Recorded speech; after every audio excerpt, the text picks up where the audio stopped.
السلام عليكم ورحمة الله وبركاته. ازيكم يا شباب؟ عاملين ايه؟ يا رب دايما تكونوا بخير.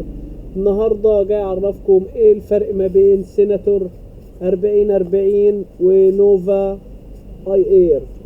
ولما تيجي تروح تشتري السيناتور 4040 ولا تشتري نوفا اي اير، وايه الفرق ما بينهم؟ حضرتك طبعا انت مش عارف انت عايز ايه. انا جاي النهاردة اعرفك ايه الحاجات اللي انت تبقى محتاجها لو انت رايح تشتري سيناتور او نوفا. حضرتك طبعا لو بتدور على شيرنج يبقى تختار سيناتور 4040.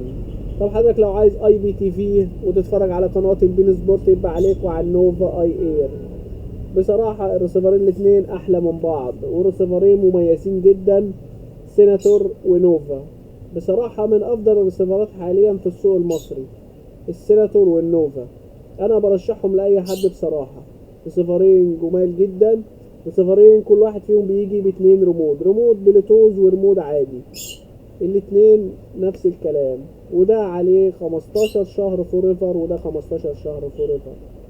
بصراحة من افضل الاجهزة حاليا في السوق المصري، وتبقى شاري ودافع الفلوس بتاعتك وانت مطمن.